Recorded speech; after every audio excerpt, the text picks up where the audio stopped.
Muy buenas tardes, para algunos muy buena noche, otros quizás están en pleno momento del atardecer. Hermanos, estamos muy contentos.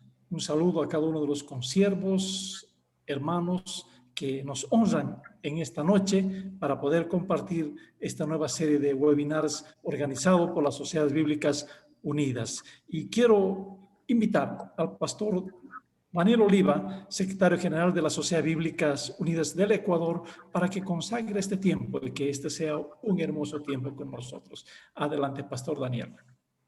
Muchas gracias, Rolando. Gracias a todos los hermanos y hermanas que están reunidos en esta tarde, respondiendo a la invitación que desde las Sociedades Bíblicas Unidas hemos enviado para continuar con esta serie de webinars de formación y de compartir los conocimientos de todos los profesionales que están trabajando en las distintas sociedades bíblicas de nuestro continente.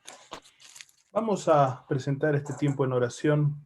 Pongámonos en actitud de oración y elevemos una rogativa al Señor. Padre de los cielos y Dios de misericordias, te damos gracias porque al finalizar una jornada de trabajo podemos estar reunidos a través de los medios tecnológicos para comprender un poco más de tu palabra. Nos sentimos hermanados, nos sentimos unidos en la causa bíblica. Sabemos que tú has levantado en cada uno de los países que están representados en esta reunión hombres y mujeres que se dedican a compartir la esperanza que nos trae el Evangelio de Jesucristo. Pedimos ahora que tu paz, tu bendición, tu fortaleza esté sobre cada uno de los participantes y especialmente esté sobre el licenciado Luis Garavito, que disertará en esta noche sobre un tema que nos compete y nos interesa tanto. Te agradecemos la oportunidad de que estamos unidas las sociedades bíblicas de nuestro continente, emprendiendo esta tarea de formación, pero también de comunión. Nos sentimos fortalecidos en la comunión fraterna y pedimos que tu gracia se derrame sobre nuestros países. Hoy por hoy, cuando nuestros países están siendo afectados por la pandemia de COVID, pedimos que tú estés poniendo tu mano para sanar y para bendecir y para guiar a nuestros dirigentes nacionales en las mejores medidas para frenar el avance de este virus. Estamos en tus manos, Señor, y sabemos que todo te pertenece. Por eso te agradecemos el que tú hoy nos permites estar juntos y juntas para la gloria de tu nombre. En Jesús oramos. Amén. Amén. Verdaderamente estamos muy contentos. Estoy muy agradecido a Dios porque este año estamos iniciando con esta serie de webinars para bendecir a la iglesia. Y quiero agradecer a usted, consiervo, siervo del Señor, hermano, que está apartando este tiempo cuando usted recibe la invitación de las Sociedades Bíblicas Unidas para enriquecernos, informarnos y enterarnos más cada día. Pero también esto no fuera posible con el aporte de cada una de las sociedades bíblicas en cada país, y quiero mencionar a la Sociedad Bíblica del Perú, la Sociedad Bíblica en Guatemala, la Sociedad Bíblica en Chile, Bolivia, las Sociedades Bíblicas Unidas en Ecuador, Sociedad Bíblica en Panamá, la Comisión Bíblica en Cuba, las Sociedades Bíblicas Unidas en Venezuela, la Sociedad Bíblica en Colombia. Hermanos, cada uno de ellos también pone todo el corazón para que usted allí donde esté, a través de estos medios tecnológicos, podamos gozarnos y aprender más. Que Dios los bendiga. Hermanos, quiero compartir algunas recomendaciones con ustedes. Y una de ellas sería que les solicitamos mantengan sus micrófonos apagados para que no interrumpamos en la parte de la exposición. También quiero que escriban, por favor, la ciudad y el país de donde ustedes se han conectado. Si quiere ponerle su nombre, póngale también su nombre. Es importante que hagamos un control, porque al final usted va a poder ser beneficiado con una Biblia por país a la persona que va a ser bendecida. Entonces, Este tiempo es muy hermoso para nosotros, es un tiempo muy especial y nos hemos reunido para tener un tema muy interesante: Biblia, profecía, escatología. Y en esta oportunidad nos va a honrar el licenciado Luis Garavito. Él está casado hace 23 años con Noemí Alvarado. Tienen 2 hijos, uno de ellos es Pablo y Abraham. Él posee una licenciatura y maestría en teología de la Universidad Panamericana. Su especialidad, hebreo bíblico. Ha sido catedrático universitario desde hace 15 años enseñando Biblia y teología. Además, sirviendo en distintas universidades, seminarios e institutos bíblicos en diferentes países. Él ha obtenido la especialidad en traducción bíblica de las Sociedades Bíblicas Unidas. Actualmente es consultor de traducciones en la Sociedad Bíblica de Guatemala. Licenciado Luis, este tiempo está disponible para ti. Bendícenos y bueno, que el Señor nos bendiga a cada uno de los participantes. Adelante, Luis.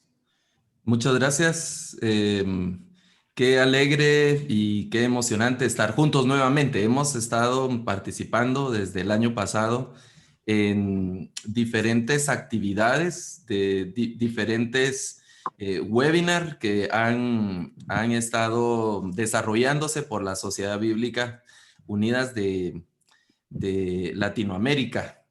Un esfuerzo conjunto que se ha venido dando en diferentes tiempos. Así que saludos a todos los que están ya conectados en esta sala de Zoom y los que están siguiendo la transmisión y la publicación de este evento desde las redes sociales, las diferentes redes sociales de las Sociedades Bíblicas Unidas en Latinoamérica. Así es que yo voy a compartir mi pantalla esta tarde para iniciar de lleno con la presentación que nos hemos propuesto para este webinar, que es acerca de la Biblia, el profetismo y la escatología. Vamos a platicar desde la perspectiva bíblica, desde una perspectiva que nos muestra en la palabra del Señor estos 2 temas que son de sumo interés y de gran importancia para nosotros también como estudiantes de la palabra del Señor, como creyentes de la palabra del Señor que está en el texto bíblico. Así es que de eso vamos a reflexionar hoy. Le animo a que usted pueda, los que están acá en la sala de Zoom, que puedan escribir sus preguntas y algunos comentarios en el chat, y también que lo pueda hacer en los comentarios de las páginas y los muros de las redes sociales de las distintas sociedades bíblicas que están unidas esta tarde, que estamos unidas esta tarde, los diferentes países, para la transmisión de este evento. Ok. Iniciemos dando algunas, ¿qué sería como afirmaciones en relación al texto bíblico? 2 cosas en relación a los temas que nos están interesando la tarde de hoy. Y tenemos que platicar acerca de la Biblia. Hemos hablado ya en otros webinars acerca del texto bíblico, acerca de lo que implica el texto bíblico, la historia. Hay una serie de situaciones, características de la escritura. Y la Biblia la vamos a ver la tarde de hoy como un libro profético de principio a fin. Y también la Biblia como un libro escatológico.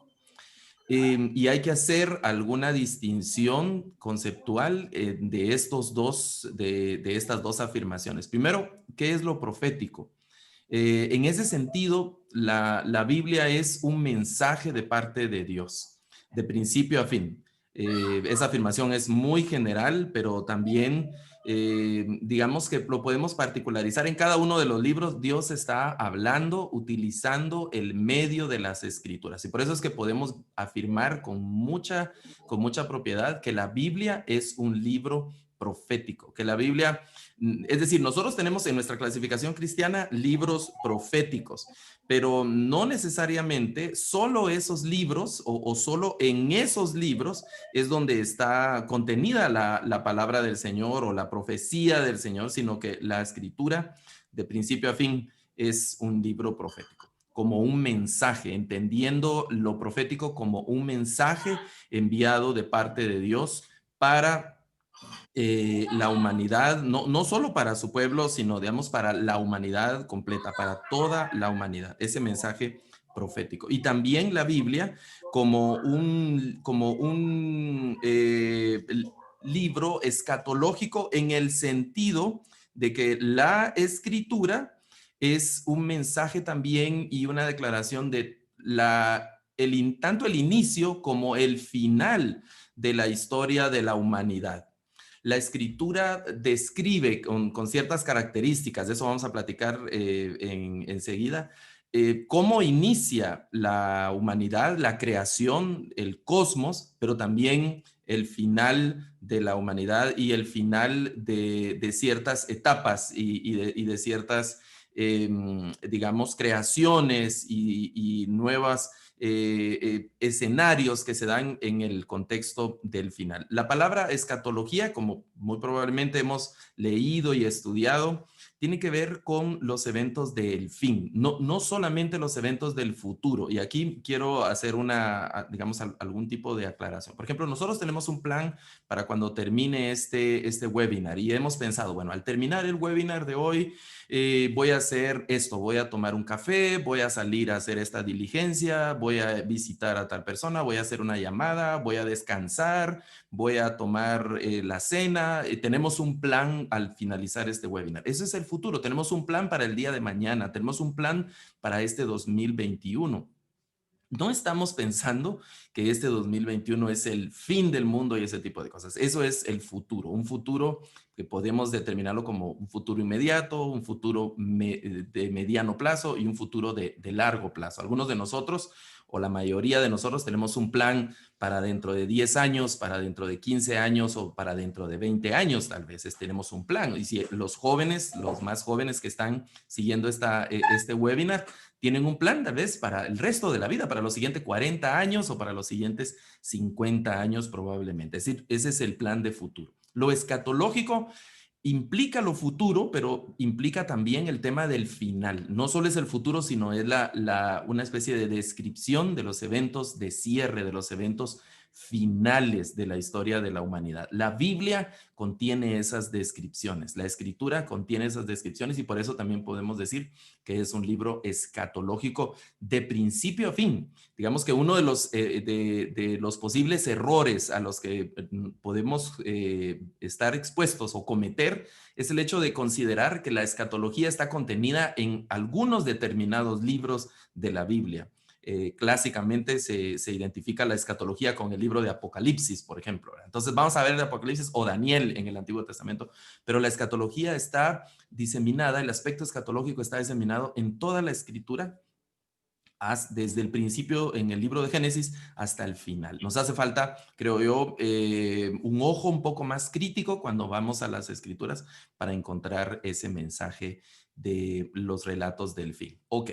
Entonces estoy diciendo, la escritura es un libro profético porque es un mensaje de parte de Dios. Y lo profético es aquello que incluye un mensaje de parte del Señor. Es un mensaje de parte de Dios. Es lo que trae. Y ese mensaje está contenido desde Génesis hasta Apocalipsis. Y también ese mensaje incluye una descripción de los eventos finales, así como el principio, también el final desde Génesis hasta Apocalíptico. Entonces, vamos a platicar algo acerca del profetismo en la escritura.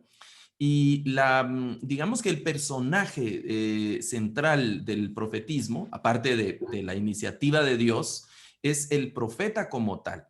Y de aquí vamos a ir describiendo algunas cosas. Claro que estos temas son sumamente amplios y se ha escrito tanto y se ha dicho tanto acerca de estos temas. Vamos a tratar de puntualizar algunas de estas cosas.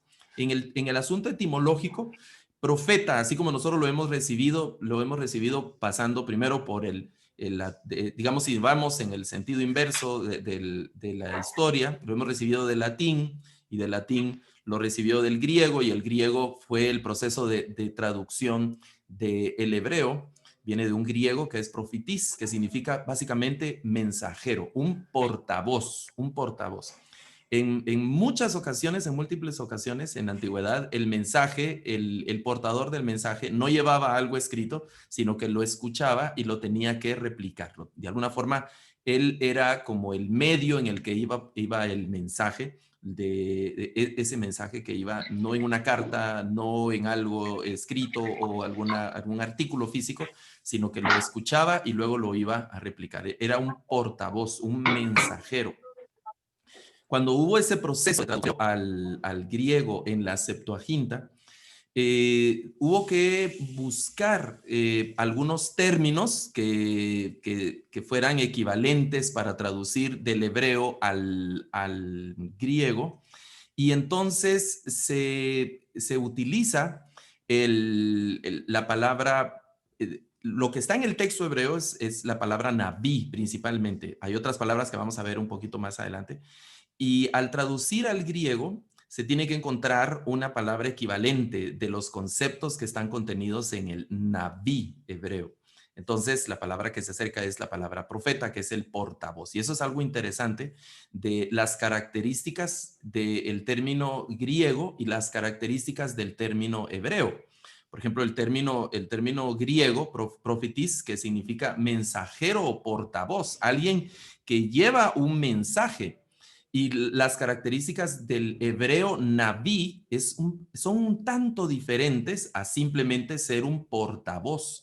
El hebreo naví parece significar alguien que está como fuera de sí, alguien que no es como que no estuviera en sus cabales, poniendo el énfasis un poco en el tema del éxtasis, un poco en el tema de estar no en el pleno uso de sus facultades, por el impacto que muchos de esos profetas recibían al estar en alguna comunicación directa con Dios y al tener algunas manifestaciones un poco extrañas o raras, digamos, que nosotros leemos en las escrituras. Profetas que temblaban, profetas que hacían una serie de cosas al recibir ese impacto del Señor. Entonces, se les miraba como personas un poco desequilibradas mentalmente a los profetas. Esa era como es la etimología de este hebreo naví.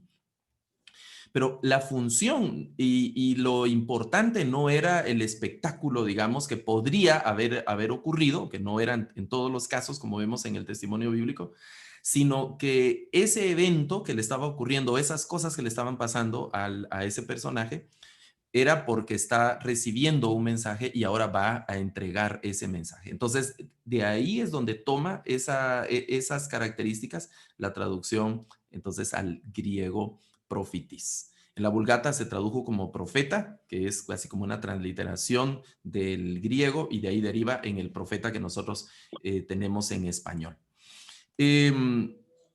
Otro asunto es que en la escritura se habla aparecen en el texto hebreo principalmente otros términos que en algunas Biblias se traducen igualmente como profetas. Por ejemplo, aparece la expresión Ish Elohim, que tiene que ver como, la traducción literal es hombre de Dios o un hombre de Dios. Y básicamente en algunos de los textos de Samuel, de Reyes, aparecen personajes que ni siquiera se les nombra con un nombre propio, sino solo un hombre de Dios con una función específica. Algunos de ellos hacen milagros, algunos de ellos hacen cosas que salen del contexto de la naturalidad y se les nombra como un hombre de Dios. Siempre portando un mensaje. Los milagros y estas situaciones que ocurren en el texto bíblico siempre tenían la intencionalidad de portar un mensaje, de llevar un mensaje. También aparece el roé, que es el vidente, el que tiene visiones, el que tiene, experimenta en cierta forma actividades o éxtasis, y eso es algo que la gente también ponía interés y miraba como con extrañeza, pero anticipaban que al personaje que tenía algunas de estas situaciones era porque estaba recibiendo un mensaje del Señor. el roé, el de las visiones. También está, obviamente, el Naví que hemos hablado, y básicamente aquí hay que puntualizar otra vez que es el proclamador del oráculo. Esa es una palabra un poco extraña, ¿no? El oráculo. Y el oráculo básicamente es el mensaje de los dioses, digamos, un mensaje divino, un mensaje que viene de la deidad y que se ha recibido a través de algún medio. Y la responsabilidad del profeta no es solo quedarse con ese mensaje, sino recibir el mensaje y entregar ese mensaje así como lo ha recibido. Por eso es que en uno de los webinars anteriores se estaba platicando también algo del mensaje profético y se mencionaba la expresión que anticipan los profetas con así dice el Señor o palabra del Señor.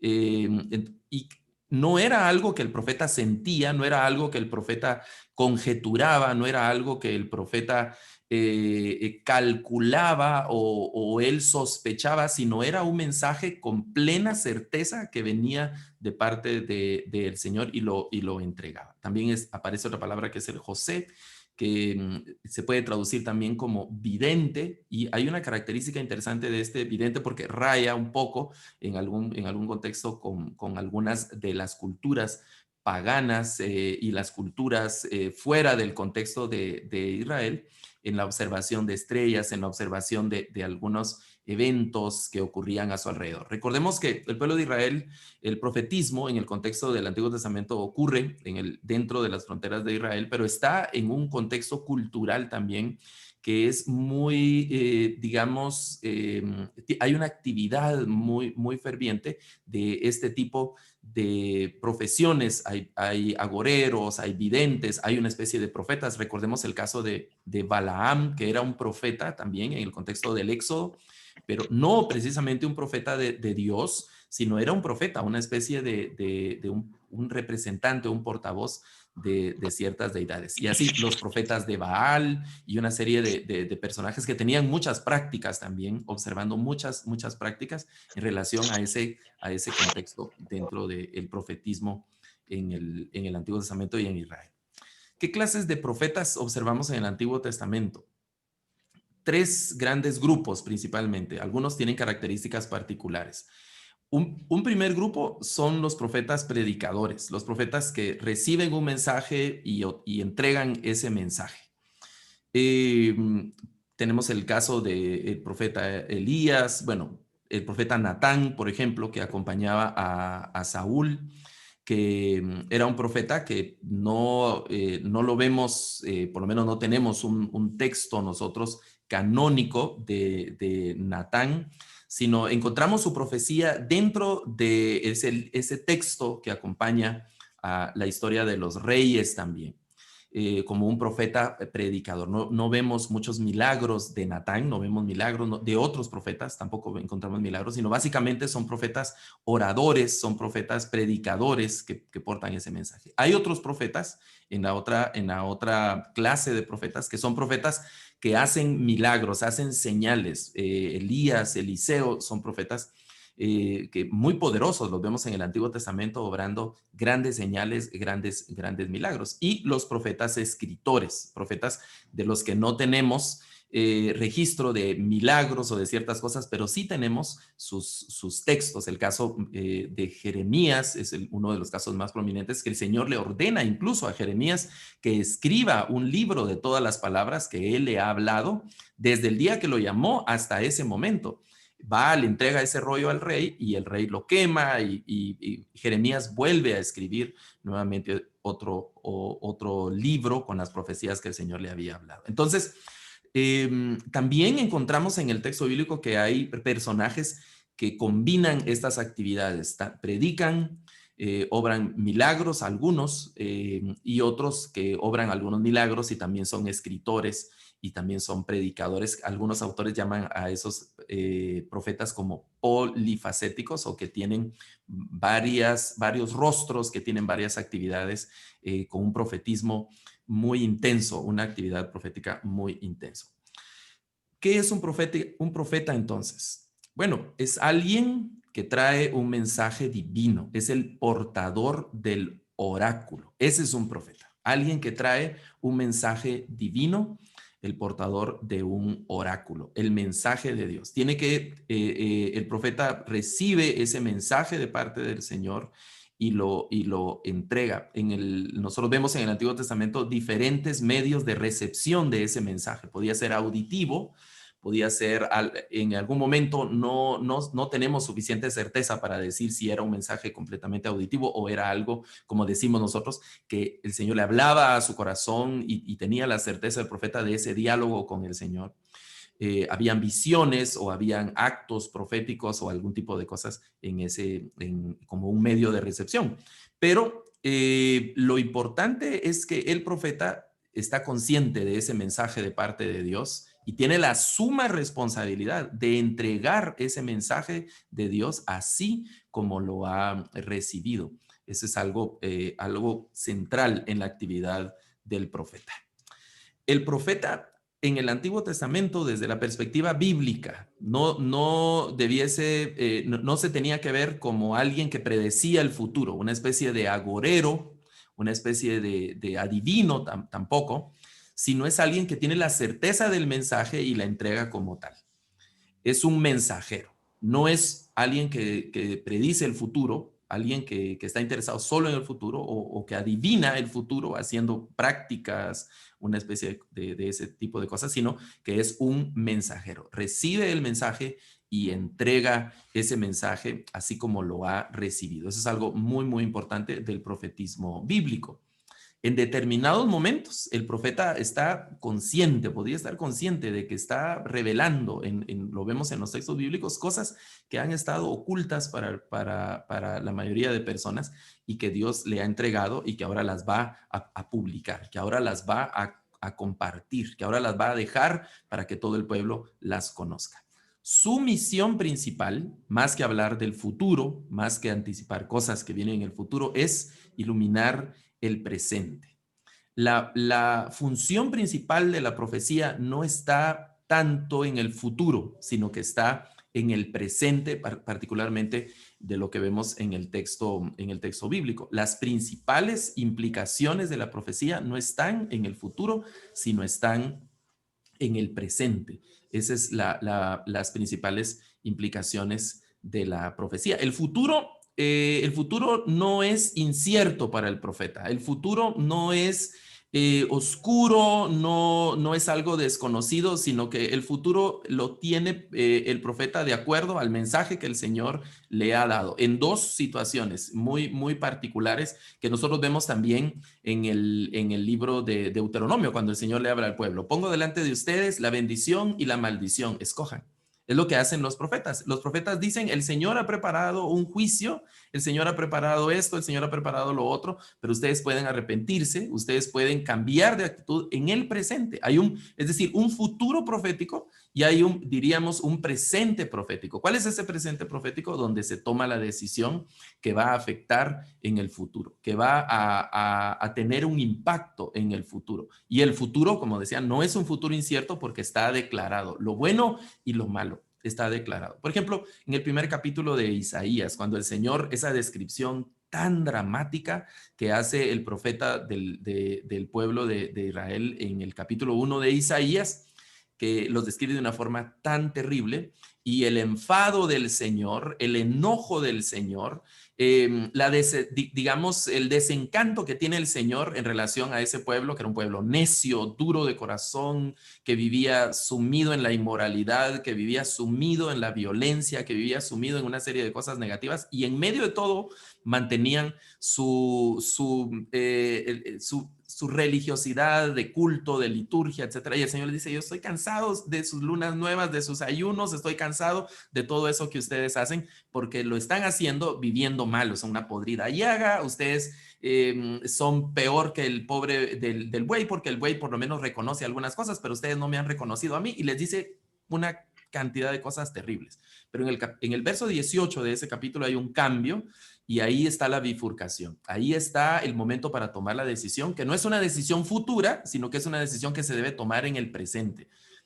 Venid luego, dice el Señor, y estemos a cuentas. Si sus pecados, y empieza el Señor ahí a darles las opciones. Pero el tono sigue fuerte en el siguiente versículo cuando dice, si ustedes quieren y son obedientes, entonces les va a pasar esto. Pero si ustedes desobedecen, entonces les va a pasar aquello. Es decir, hay una decisión que hay que tomar de dos posibles situaciones, y esa decisión está en el pueblo, esa decisión está en el presente, no está en el futuro. El futuro ahí está lo bueno, está lo malo en el futuro, y la decisión se toma en el presente. Por eso ese mensaje de los profetas siempre se ha estudiado de una forma dual, ¿no? Incluye la denuncia que el profeta le presenta al pueblo, su situación es la luz del mensaje profético. Y al venir la luz, lo que encuentra el mensaje profético es el estado de un pueblo corrupto, el estado de un pueblo en necesidad también, el estado de un pueblo en medio de unas situaciones terribles, la denuncia concreta del pecado, y obviamente ese pecado trae consigo una consecuencia negativa, una serie de castigos, trae consigo una serie de juicios, una serie de destrucción, vergüenza, miedo, hambre, muerte, una serie de cosas. Y en medio de todo eso, para el pueblo de Israel, para el pueblo de Dios, hay siempre un mensaje también de esperanza. Pero esa esperanza no es una esperanza, digamos, de automática o de una forma, una especie de esperanza que va a venir sola de por sí, sino que Dios está también pidiendo acciones de parte del pueblo, y esas acciones tienen que ver con el arrepentimiento, el cambio de prácticas, el volver a las consideraciones descritas en el pacto, en la ley, volver al camino, como es la exhortación de Jeremías, vuelvan a las sendas antiguas, y no solo antiguas, sino a las sendas eternas, dice el texto hebreo, vuelvan a las sendas, al camino que Dios siempre ha querido para ustedes. Esa separación entre Dios y las personas y su pueblo había sido a causa del pecado y las consecuencias obvias. Entonces, hay una denuncia concreta del pecado, la denuncia también en relación a las situaciones que están viviendo de injusticia, una serie de cosas, y también el mensaje de esperanza. El anuncio es un anuncio que estamos platicando siempre dual, un anuncio de juicio, pero también un anuncio de esperanza. Es un anuncio de posible restauración. La denuncia es del pecado y el anuncio de ese juicio y destrucción, pero debe mediar el perdón para que ocurra la restauración. ¿Quién decide entre la bendición y la maldición? ¿Dios o el pueblo? ¿Quién debe tomar la decisión al final de cuentas? Para el pueblo de Israel, Dios le dice en Deuteronomio, pongo delante de ustedes la bendición y la maldición. Y Dios no dice, yo les voy a dar la bendición, yo les voy a dar la maldición en otros casos. No, pongo delante de vosotros la bendición y la maldición, y luego dice, escojan. Y cuando leemos detenidamente y con un buen ojo el mensaje de cada uno de los profetas, encontramos cada vez que esa expresión se repite y se repite en el mensaje de los profetas. Hemos dicho lo de Isaías en el capítulo 1, si ustedes quieren y obedecen, entonces les va a ocurrir esto, pero si se niegan, entonces les va a ocurrir lo otro. A Jeremías el Señor está en un tono más suplicante, ¿verdad? ¿Por qué ustedes hacen eso? Yo ni pasó por mi mente. ¿Por qué quieren morir? ¿Por qué quieren morir? En Ezequiel, capítulo 18 y capítulos adelante, el Señor pregunta, se hace una especie de pregunta y dice, ¿quiero yo la muerte del impío? Y él contesta en ese mismo mensaje profético, no, yo quiero que el impío se arrepienta, yo quiero que el impío se vuelva de sus malos caminos. Siempre está el llamado a volverse de los malos caminos para que el futuro cambie, para que el futuro sea diferente. El destino lo decide la dureza o lo decide el arrepentimiento. Frente al mensaje profético, solo hay dos posibles actitudes. Endurecer el corazón, erguir el rostro y poner la cerviz, como dice un profeta, de hierro, y no humillarse delante del mensaje del Señor, o quebrantarse, mostrar arrepentimiento, y eso, cada una de esas decisiones trae consigo una consecuencia. Cuando el Señor lleva al profeta Jeremías a la casa del alfarero, ve al alfarero trabajando el barro y se le echa a perder lo que el alfarero está trabajando en ese momento. Y el mensaje de Jeremías, los que han leído el pasaje en el profeta Jeremías, el Señor le dice, así puedo hacer yo con cada uno de los pueblos de la tierra, así puedo hacer yo con ustedes. Puedo hablarle a un pueblo bien, puedo decirle a un pueblo que lo voy a bendecir, que lo voy a prosperar, pero si ese pueblo empieza a obrar mal, entonces yo voy a cambiar esa palabra y lo voy a castigar y lo voy a destruir. Pero si un pueblo está obrando mal y yo le digo que voy a enviar mis juicios y mi destrucción, pero ese pueblo se arrepiente, se vuelve de los malos caminos y cambia de actitudes, entonces yo también me voy a arrepentir del mal que he hablado y los voy a bendecir.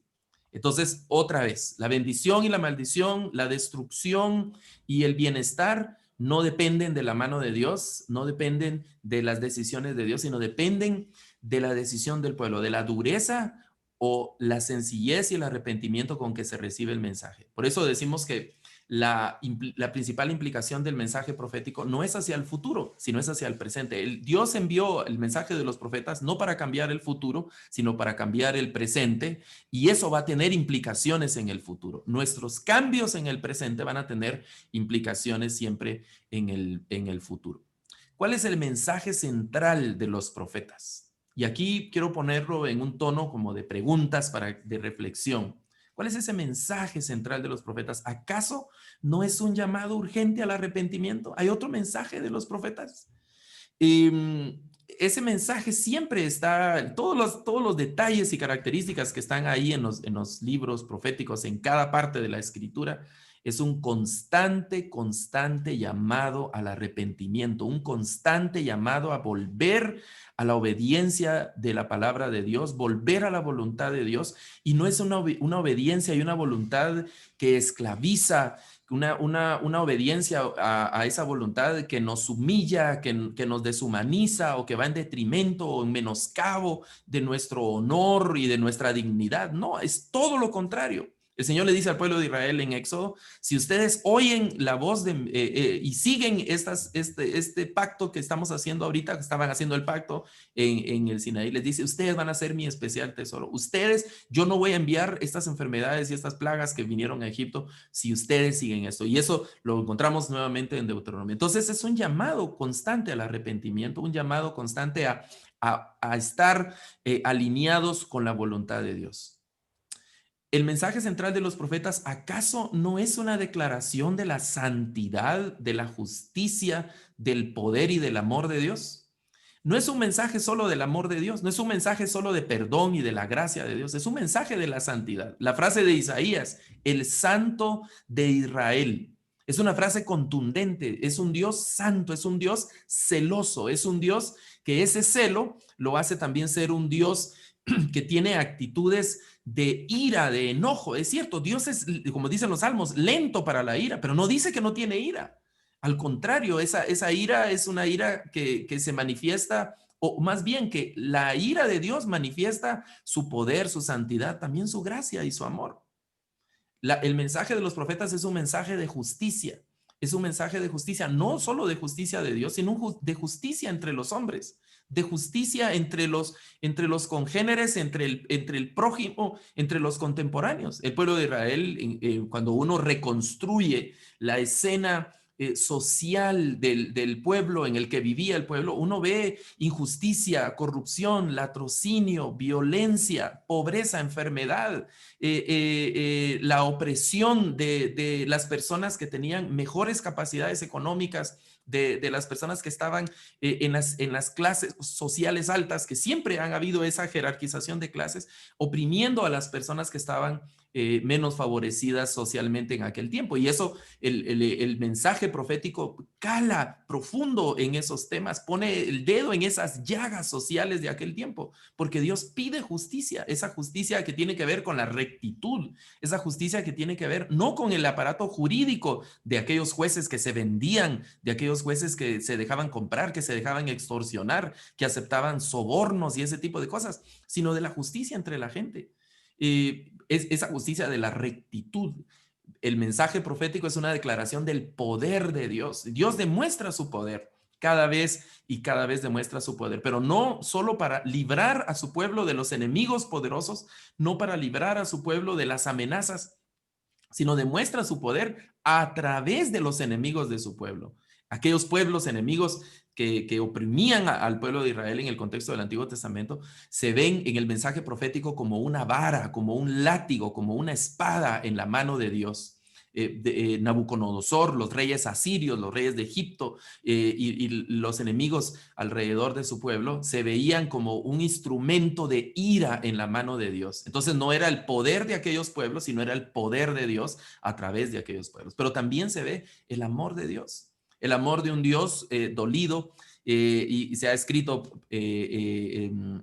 acerca de ese rostro sufriente de Dios a través del mensaje profético. La metáfora del matrimonio, del esposo engañado, del esposo avergonzado, del esposo que ama a su esposa, pero que esta esposa se ha vuelto una mujer descarada, se ha vuelto una mujer vil, se ha envilecido, y no solo se ha envilecido ella, sino que ha envilecido a su esposo, a sus hijos. Las escenas de Ezequiel capítulo 16, las escenas en el profeta Isaías, las escenas de los primeros capítulos de Oseas, esa metáfora del matrimonio, viendo la fidelidad de Dios, viendo el perdón de Dios, la disposición también de Dios de perdonar a un pueblo que no se ha cansado de ofenderlo, que no se ha cansado de seguir sus propios caminos y sus propios pasos, es algo que lo vemos en los profetas. ¿Acaso no es también la declaración de la ira de Dios por los pecados de su pueblo, de ese pueblo que ha escogido de las naciones? El mensaje profético, cuando uno ve el texto bíblico, por eso hablamos de Biblia, profetismo y escatología, el mensaje profético no contiene en su mayoría palabras de felicitaciones y de ánimo, sino contiene principalmente declaraciones de enojo, de exhortación para que el pueblo deje esos malos caminos. Es un anuncio de condenación el mensaje profético, pero a la vez también es un anuncio de esperanza.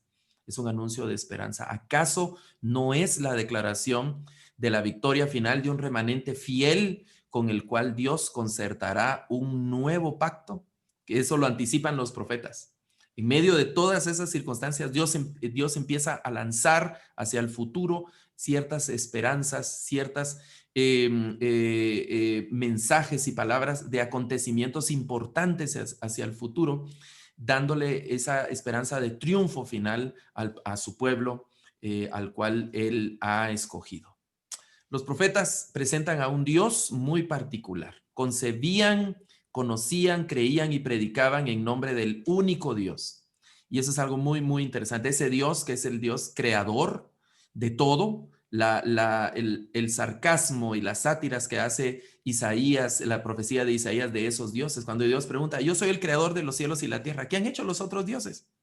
Que muestren sus obras, los otros dioses. Mío, la creación del cosmos, del cielo y de la tierra es mía. ¿Qué les quedó a los otros dioses? ¿Qué hacen los otros dioses? Son menos que nada, dice Isaías.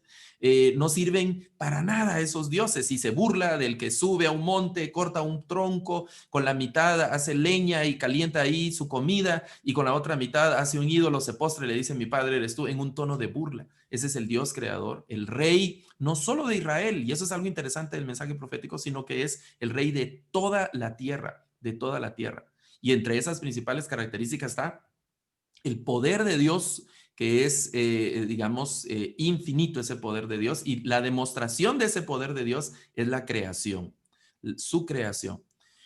Su santidad a través de los mandatos que le da a su pueblo y el celo que presenta frente a la desobediencia de esos mandatos, la santidad de Dios, la justicia de Dios a través de ese juicio y de la ira y de esa justicia también evidenciada por la paz de la mutua comunión y el bienestar siguiendo las instrucciones de parte de Dios al aplicarse a estos mandamientos, esa justicia de integridad, de hacer bien al otro, de procurar el bienestar del otro y el otro procura el mío. Entonces es un bienestar mutuo, el atributo del amor de Dios mostrado siempre en su fidelidad.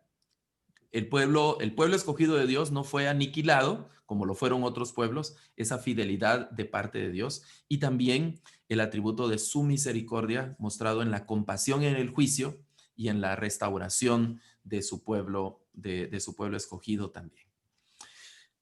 los profetas presentan un escenario escatológico muy particular. Hablan de los escenarios que podríamos decir como presentes, inmediatos, de castigos, de juicios, en donde sufre el individuo, particularmente del pueblo de Israel, y también todas las naciones de la tierra.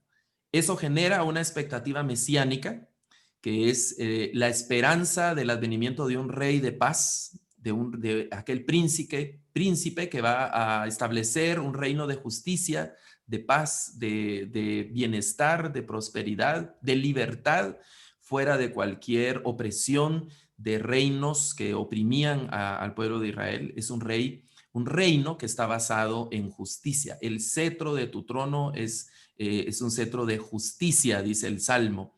Y esa esperanza mesiánica está arraigada en la casa de David, la raíz de David, el león de Judá, basados en la esperanza de esa dinastía davídica que viene desde el libro de Samuel. La restauración futura de Sión, como una restauración escatológica futura, uno lo puede leer en Zacarías como el centro de esa restauración. Esa restauración basada en el perdón de Dios frente a la respuesta humilde de su pueblo ante las demandas del mensaje profético. Eso procura la restauración, y en el mensaje de los profetas del Antiguo Testamento se ve la hegemonía de la ciudad central en Israel desde, por ejemplo, libros como Zacarías. Un futuro novedoso. Este futuro novedoso donde se establece un nuevo corazón y se anticipa el establecimiento de un nuevo pacto, el establecimiento de unas nuevas leyes, el establecimiento de una nueva etapa basada en un nuevo pacto. Esta es la parte que a nosotros más nos interesa en este tiempo, porque hay un parteaguas ahí con el establecimiento del nuevo pacto. Y ahora ya no solo es y los profetas lo anticipan, ya no solo es la restauración de un pueblo destruido, de un pueblo dañado, sino es el establecimiento de una nueva creación. Ya no solo es reparar lo viejo, sino es hacer algo totalmente nuevo, algo completamente nuevo. Que esa es la última parte del webinar de hoy, que vamos a platicar algo acerca de la escatología en general.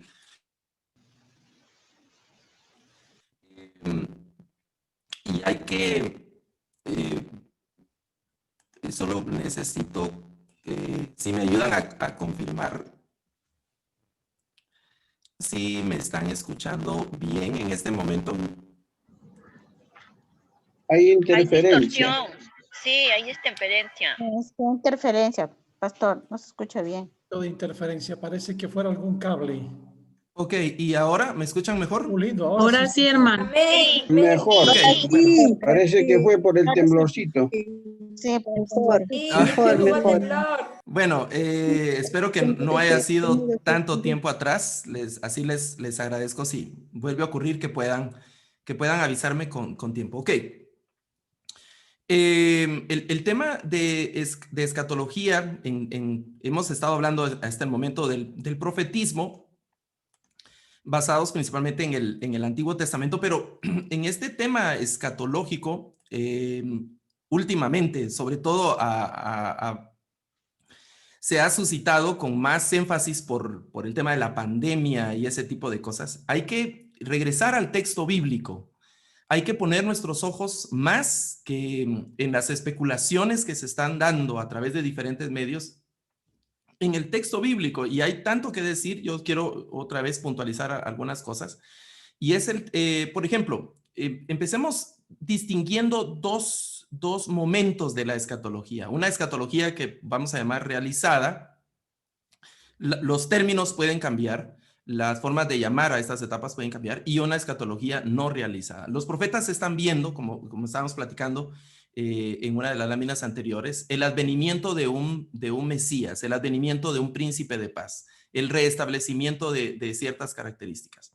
Nosotros ahora, desde la perspectiva cristiana, sabemos que esas profecías se cumplieron en la persona de Cristo, se cumplieron en el evento cristológico, se cumplieron en la encarnación, se cumplieron en el ministerio de Cristo, los evangelistas se ocupan de declarar constantemente para que se cumpliese lo escrito para que se cumpliesen las escrituras en este punto. Esto es lo que dijo el profeta tal, esto es lo que pasa en tal libro de las escrituras. Al final de Lucas, el Señor le abre el entendimiento a sus discípulos para que comprendiesen lo que estaba escrito en la ley, en los salmos y en los profetas. De manera, y eso es interesante porque se hace referencia a las tres partes de la Biblia hebraica en ese momento. Es decir, esa parte del advenimiento del Mesías, del siervo sufriente del Señor, su entrega vicaria y una serie de cosas tienen ese cumplimiento. Y eso podemos llamar ya como esa escatología realizada. Pero a su misma vez, el Señor lanza una esperanza hacia el futuro. Y cuando están en el libro de los Hechos, en el primer capítulo, los discípulos casi los puedo ver con la boca abierta, o creo yo que yo, si hubiera estado en la posición de ellos, hubiera estado anonadado con la boca abierta ahí viendo la ascensión del Señor. Y llegan aquellos personajes y les dice, ese mismo Jesús, así como lo han visto ir, así volverá. Y estamos a la espera de otros eventos. Y hay que marcar aquí que el principal evento escatológico que nosotros estamos esperando desde la perspectiva cristiana no es la destrucción del mundo, no es el advenimiento del anticristo, no es el advenimiento de los juicios, ese tipo de cosas, sino el evento central de nuestra escatología es el advenimiento de nuestro Señor Jesucristo, la parusía. Ese es el evento principal y el evento escatológico por excelencia. Ese es lo que nosotros esperamos. Por eso hablamos ahora incluso de una escatología no realizada. Obviamente hay una serie de narraciones escriturales que describen en cierta forma el escenario futuro, el escenario escatológico, que es lo que presenta cierta inquietud en el pueblo cristiano. Hablemos de certezas e incertidumbres. La escatología cristiana no es una escatología de incertidumbres, no es una escatología de conjeturas, es una escatología de certezas. A mí me edifica mucho, me trae mucha seguridad. Por ejemplo, el capítulo 5 de Primera de Tesalonicenses, Pablo le dice a los hermanos, vosotros sabéis que el día del Señor vendrá. No hay, esa es una declaración de completa certeza. El día del Señor vendrá. No como muchos que dice Pedro en la segunda carta, que tienen la venida del Señor por tardanza o han perdido la esperanza de la venida del Señor. El día del Señor vendrá. Y hay una serie, la Escritura da una serie de certezas escatológicas. El día del Señor vendrá y va a venir y me menciona una serie de detalles y de cosas que son más certezas. Y generalmente esa inquietud escatológica se ha centrado tradicionalmente en las incertidumbres, en ciertas cosas que puedan pasar o no puedan pasar. Los que ya tenemos algún tiempo de estar estudiando las escrituras o que estamos en la iglesia desde hace algún tiempo, yo soy en la iglesia evangélica desde hace más de 40 años y he estado a lo largo de estos más de 40 años ya en la iglesia evangélica escuchando y siendo testigo de ciertas teorías y de ciertas, digamos, propuestas que se han hecho a lo largo del tiempo. Y estos últimos años, con un poco más de conciencia, con un poco más de criterio, con un poco más de conocimiento, teniendo más paz de aquellas cosas que se han dicho antes, ¿no? En relación a los juicios finales, al anticristo, en relación a los personajes y cuáles podrían ser los posibles personajes.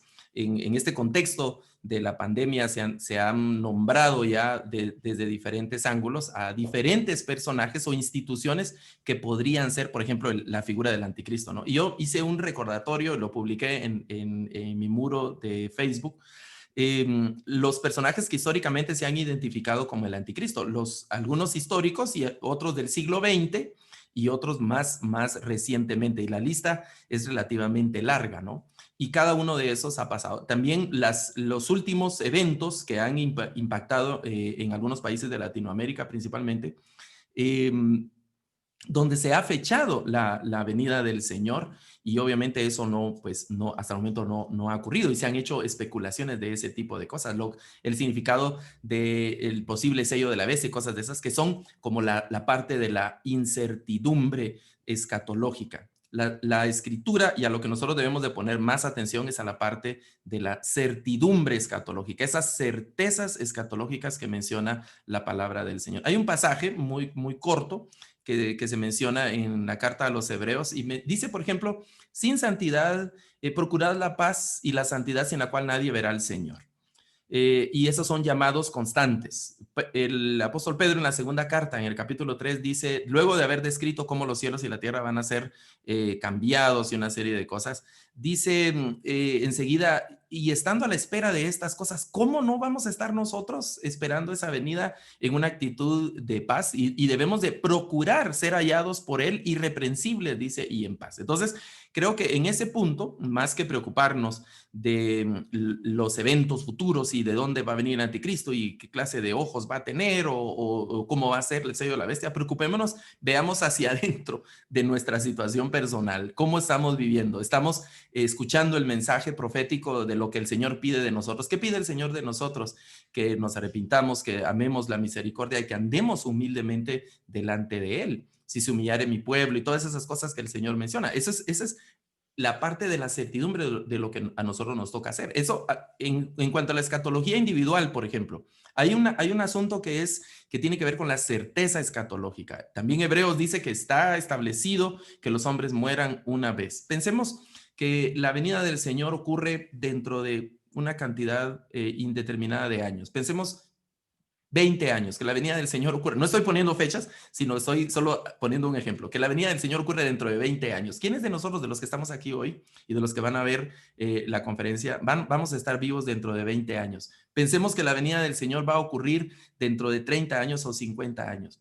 No sabemos. Ni siquiera tenemos la certeza que en la noche de hoy, que el día de mañana vamos a continuar con vida. No tenemos esa certeza. Entonces, parte de la escatología individual está el hecho de que vamos a enfrentar la muerte y que vamos a también que enfrentar un proceso donde van a ser juzgadas nuestras obras, van a ser juzgadas nuestras actitudes, sentimientos y palabras. Eso está descrito en diferentes partes de la Escritura. Vamos a presentarnos delante del tribunal de Cristo, van a sacar a luz las intenciones de nuestro corazón, nos vamos a presentar, se van a abrir el libro de las obras, y cada uno, así termina el mensaje apocalíptico en Juan. De Juan en Apocalipsis, aquí yo vengo pronto y mi galardón conmigo para recompensar a cada uno conforme haya sido su obra. Esa es parte de esa escatología individual que se menciona ahí en la Escritura. Estoy acercándome aquí al final. ¿Qué esperamos escatológicamente? ¿Qué es lo que esperamos? ¿Qué espera usted escatológicamente? ¿Qué es lo que más espera de la proyección escatológica, de esa visión escatológica? ¿Qué es lo que más espera? ¿Nuestra escatología está basada en qué? ¿En la esperanza o en el miedo? ¿Qué nos produce el mensaje escatológico, el mensaje profético escatológico? ¿Qué nos produce? ¿Esperanza o miedo? ¿Qué sentimos cuando nos vemos envueltos en conferencias como estas y platicamos de estos eventos escatológicos, de la venida del Señor? ¿Qué produce? ¿Esperanza o miedo? La escatología cristiana, la escatología bíblica, no es una escatología de miedo, es una escatología de esperanza, de ánimo. El libro de Apocalipsis y los pasajes apocalípticos en el texto bíblico no fueron escritos para desanimar a la gente, no fueron escritos para causar miedo a la gente, para infundir miedo, fueron escritos para infundir esperanza, para fundir ánimo, para alentar a los cristianos a seguir adelante, luchando siempre por su fe. El libro de Hebreos, por ejemplo, al final del capítulo 10, el escritor describe todos los problemas, luchas y sacrificios que la gente había enfrentado, y los consuela con esa palabra: un poquito más, y el que ha de venir vendrá y no tardará. Por eso ese mensaje de los eventos finales, ese mensaje de la muerte, incluso para nosotros individual, que estamos expuestos constantemente a la muerte. En Latinoamérica, nosotros estamos expuestos a la muerte de formas muy particulares, porque en algunas de nuestras ciudades están catalogadas como las ciudades más violentas alrededor del mundo. No tenemos saneamiento de agua, el agua que consumimos no es precisamente el agua más saludable, tenemos problemas de nutrición, de salud, tenemos problemas de violencia, y ahora esos problemas se han venido a agudizar por el tema de la pandemia y una serie de cosas. Estamos expuestos a través de muchas formas al peligro de la muerte. Pero ¿qué dice Pablo acerca de la muerte? Para mí, la muerte es la ganancia. Los que sabemos algo de finanzas, todos tenemos algunos conceptos básicos de finanzas. Sabemos que hay una inversión inicial, un manejo, y al final del ejercicio está el resultado, y puede ser una ganancia o puede ser una pérdida. Pero lo importante es determinar la ganancia, y eso se determina siempre al final de un determinado ejercicio. Entonces Pablo dice, para mí el vivir es Cristo, para mí el vivir es la operación, para mí el vivir es la dinámica, y el morir es cuando se hace ese corte de caja, cuando se ajustan las cuentas, y entonces el morir, si el vivir ha sido Cristo, el morir es la ganancia. Por eso aún la muerte ya no es un motivo de miedo, como lo describe Pablo en la primera carta a los Corintios en el capítulo 15. Al final, ¿dónde está muerte? Lanza ese desafío a la muerte en una especie de burla, y le dice, ¿dónde está, oh muerte? El poder de la muerte, ¿dónde está el aguijón del sepulcro? Porque ahora ha sido esa muerte absorbida, ha sido esa muerte vencida a través de la esperanza, principalmente de la esperanza de resurrección. Por eso decimos que nuestra escatología es una escatología de esperanza y no de miedo. Pero para que sea de verdad una escatología de esperanza, la escatología debe estar basada en la Biblia. Una escatología bíblica, no basada en teorías, no basada en especulaciones. No podemos desligarnos completamente de algunas interpretaciones que estamos viendo, porque hay datos que no se tienen definidos en el futuro. Yo recuerdo, por ejemplo, y yo lo viví personalmente, en la década de los 80, cuando digamos, globalizó, se sistematizó ya a nivel internacional el uso del código de barras, y se escribieron libros.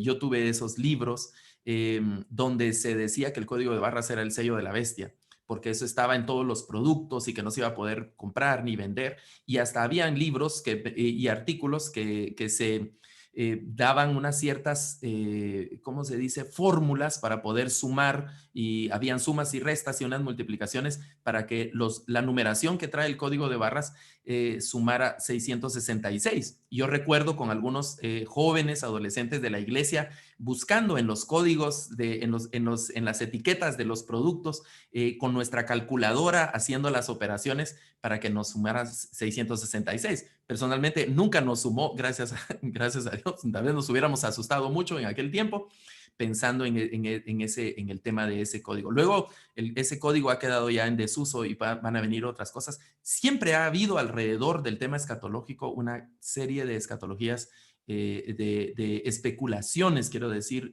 muy fuertes. Ya en el texto bíblico, el apóstol Pablo advierte de algunos que menciona, le dice a Timoteo que se cuide, porque algunos han hablado que ya la resurrección ha ocurrido, que ya la venida del Señor ha ocurrido, y que tiene que cuidarse de ese tipo de cosas. Por eso nosotros, más que estar interesados en las teorías y en las especulaciones, debemos estar con nuestros ojos puestos siempre en la Biblia como la palabra del Señor, y eso va a traer paz a nuestro corazón. Yo pregunto, y aquí voy a concluir, le pregunto a las personas cuando hacen comentarios o nos hacen preguntas de ciertos pasajes de las Escrituras. Yo pregunto, por ejemplo, ¿ya leyó completo el libro de Apocalipsis? ¿Ya leyó completo el libro de Daniel? ¿Ya leyó completas las cartas del apóstol Pablo o los evangelios? Y la respuesta es no. Las víctimas principales de las teorías de especulación, de las que se llaman también teorías de conspiración, yo llamaría teorías de conspiración escatológica, son aquellas personas que adolecen una gran ignorancia de las Escrituras. Y el Señor lo dice a aquellas personas, ustedes están en un error porque ignoran el poder de Dios y también ignoran las Escrituras. Pedro dice al final de su carta, luego de dar el discurso escatológico, la segunda carta de Pedro es muy particular, es una carta pequeñita, y yo le animo a que mientras toma su café al finalizar esta conferencia, lea la carta de Pedro. El primer capítulo de Pedro exhorta a que crezcamos en el conocimiento, que añadamos a nuestra fe virtud, conocimiento, amor, etcétera, que pongamos nuestros ojos en la palabra profética más segura, que no ha venido por voluntad de los hombres, sino que ha venido porque el Espíritu los guió a escribir y a decir eso que dijeron. Eso lo dice Pedro en el primer capítulo, porque en el segundo capítulo Pedro advierte de la venida de los charlatanes, de aquellos que van a engañar, de aquellos que van a hacer del pueblo de Dios comercio, que lo van a ver como una mercancía y que van a adulterar el mensaje y que estos personajes son como el perro que vuelve al vómito, que son esclavos de los pecados, de la inmundicia, una serie de cosas. Advierte Pedro, pensando, y luego pasa al capítulo 3, donde empieza a hablar de los eventos finales de esa perspectiva escatológica y concluye la carta recomendando al apóstol Pedro que crezcamos en el conocimiento de la palabra del Señor. Porque muchos, dice Pedro, ignoran en primera instancia y además tuercen las escrituras para su propia perdición. Y nos exhorta al cierre de su carta pidiéndonos que crezcamos en el conocimiento del Señor y en el conocimiento de su palabra. No vamos a crecer en ese conocimiento si ignoramos grandes porciones de las escrituras. Y esa es mi exhortación y mi invitación final en esta conferencia, agradeciéndoles la atención. Así que bendiciones a cada uno y dejo ahí el tiempo ahora a los hermanos para que continúen con el programa. Qué genial, muy interesante, Luis, estamos muy contentos. Tengo registradas 9 preguntas muy interesantes. Wow. Y son mucho más preguntas, traté de unir algunas y entre ellas, Luis, vamos a ser bendecidos. Una de ellas dice, cuando oímos los términos Biblia, profecía, escatología, para nosotros en este siglo XXI, ¿qué valor tienen? ¿O solo son términos para la teología? Ya que al estudiar la Biblia encontramos profecía y asuntos de escatología. ¿Qué dice, licenciado? Rolando y hermanos, son de primera importancia y de absoluta pertinencia para nuestro tiempo. Mucha gente ve la Biblia como un libro arcaico, como un libro en desuso, obsoleto, en relación a que no tiene nada que decirnos para nuestro día a día, para la humanidad del siglo XXI. Es en absoluto todo lo contrario. La Biblia sigue siendo un mensaje de parte de Dios para el mundo, sigue teniendo esa característica profética que es inherente a la naturaleza de las escrituras mismas. Y ese mensaje profético, como vimos antes, es un mensaje que le anticipa a la humanidad el futuro, un futuro que ya está determinado. Y yo aquí, desde hace algunos años pongo el ejemplo, a mí me gusta el fútbol, sigo algunos equipos, tengo mis equipos favoritos, pero no siempre puedo ver los partidos de fútbol. Y al final, cuando tengo la oportunidad, entonces reviso el resultado y veo el resultado. Mi equipo ganó o perdió, sé el resultado, pero no sé las jugadas. Todavía no sé qué pasó en el partido, pero sé el resultado. Y luego llego a casa, pongo el televisor o la computadora y veo el resumen de aquel partido. Ya sé el resultado. Y aunque mire el partido 10,000 millones de veces, el resultado no va a alterarse. Lo que yo no sé al empezar a ver el resumen son las jugadas. No sé cómo fueron las jugadas que llevaron a los goles o las principales jugadas de peligro, etcétera. Pero sé el resultado. En la escatología bíblica, en el mensaje profético escatológico de las escrituras, sabemos el resultado final. Sabemos cuál es el resultado final. No sabemos algunas jugadas, no sabemos algunas cosas que están pasando o que van a pasar en el partido, pero ya tenemos la certeza de las jugadas y del resultado final, quiero decir. Dios triunfa, el reino de los cielos triunfa, el reino de las tinieblas es suprimido, todos sus enemigos son aplastados bajo el poder y la mano del Señor. Y eso es algo impresionante y nos debe de traer paz. Y nada de lo que pasa en el mundo va a alterar ese resultado, ni 10,000 pandemias. Claro que no las deseamos, lamentamos lo que está ocurriendo en estas circunstancias, pero el resultado final descrito en la palabra del Señor no va a ser alterado, y eso nos debe traer mucha paz. Muchas gracias, Luis. Una pregunta interesante. ¿Los profetas tenían conocimientos escatológicos? No siempre. El profeta recibe el mensaje del Señor, aún las visiones y una serie de situaciones, que es lo que Dios le permite ver al profeta. Y ese mensaje tenía implicaciones hacia el futuro.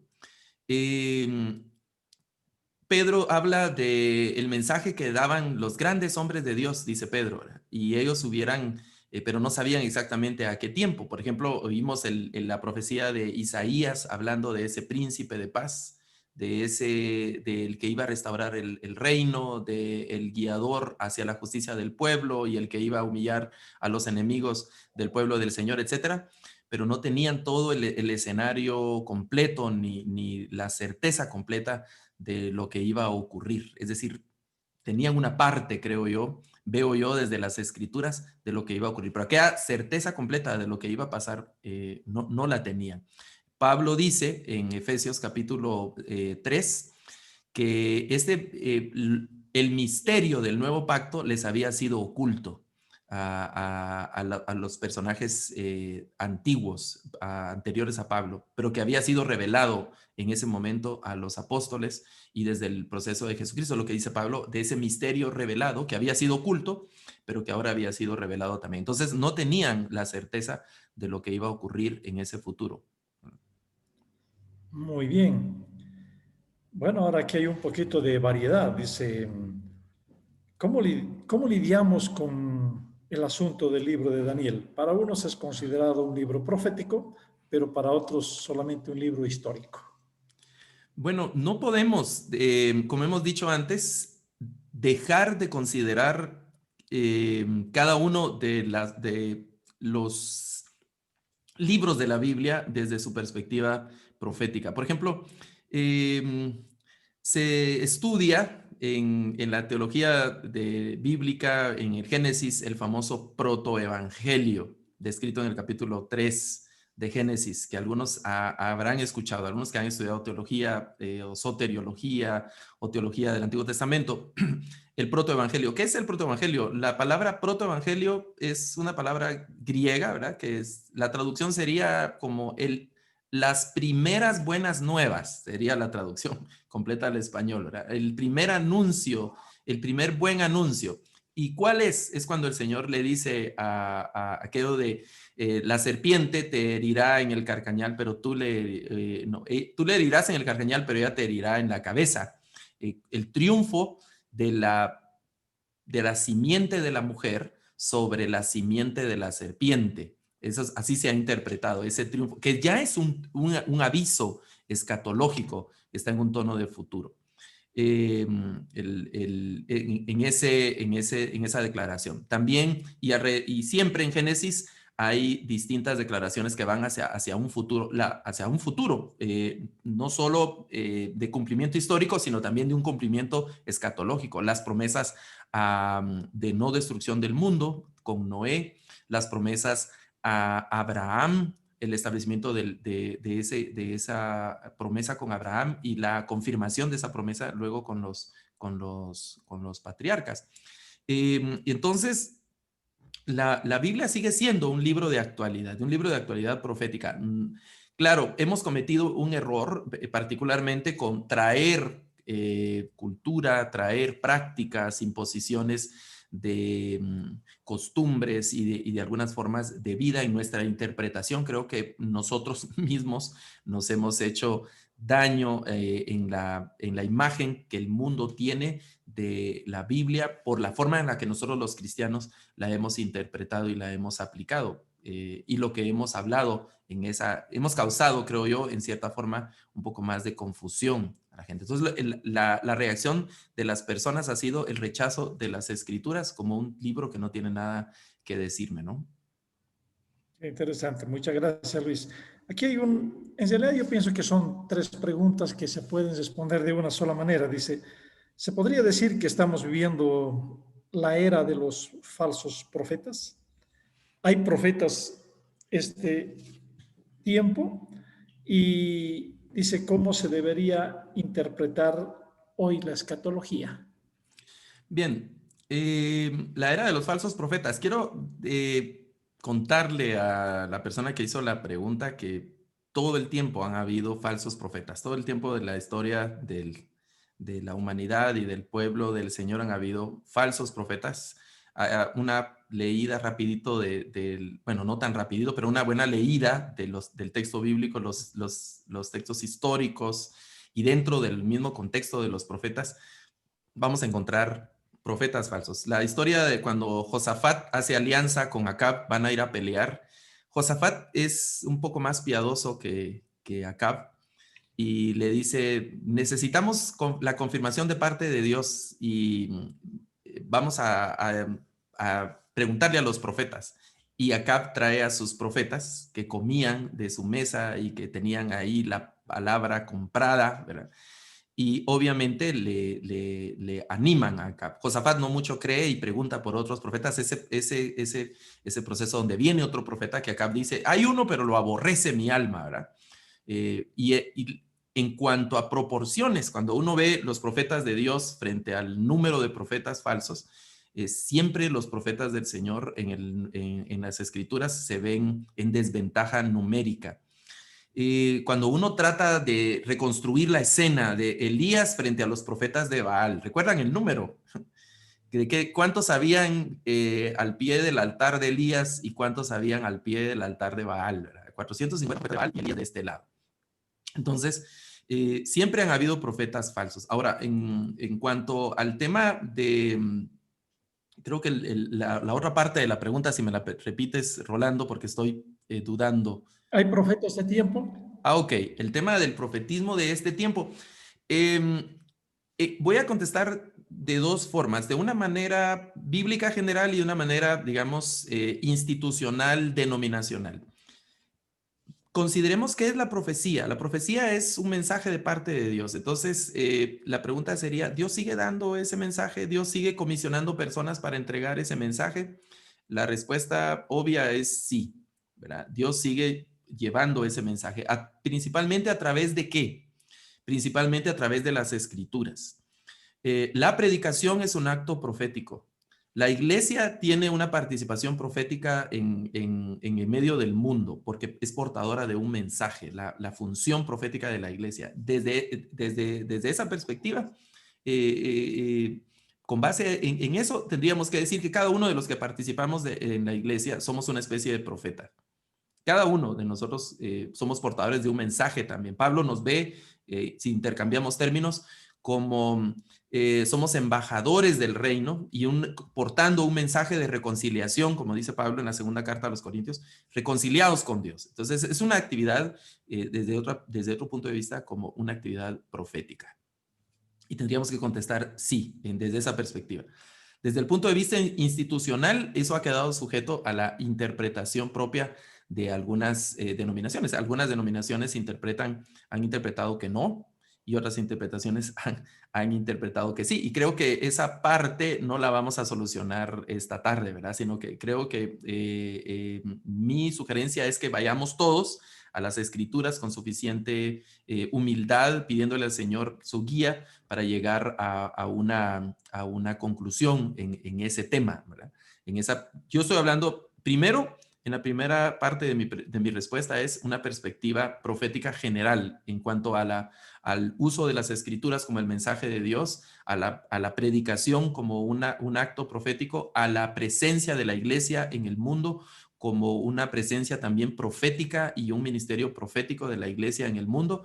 Y desde ese sentido, así como han dicho los reformadores, que del sacerdocio universal que han hablado los reformadores, yo me animaría a hablar de la función profética general también de cada uno de los cristianos, en ese sentido general, como portadores de un mensaje de parte de Dios. Desde el punto de vista institucional, desde el punto de vista digamos, ministerial, denominacional, pues creo que cada uno debe de estar muy consciente de la exégesis y la hermenéutica que está haciendo de las escrituras para llegar a la conclusión de si consideran o no consideran la existencia actual de los profetas, ¿verdad? Ahora, hay otra tercera parte que quisiera anunciar. Tendríamos que decir que sí hay profetas, solo que la mayoría de los que vemos que se nombran profetas, que no es que nosotros los reconozcamos, sino que ellos se nombran profetas, lo que vemos es que son falsos. Entonces tendríamos que decir que sí hay profetas, pero son falsos, esos que andan por ahí. Uno particularmente que se acaba de disculpar en Estados Unidos ahí por una su profecía falsa que se echó y que la mayoría creo que sospechan de por dónde va esa profecía que lanzó y que hizo una disculpa pública por haber profetizado falsamente. ¿Verdad? Ok. Muy bien. Tenemos una más para poder. Dice, cuando hablamos que toda la escritura es un mensaje profético, ¿quiere decir que su tiempo de cumplimiento está para el futuro? No, recordemos que el mensaje profético no es exclusivamente un asunto del futuro.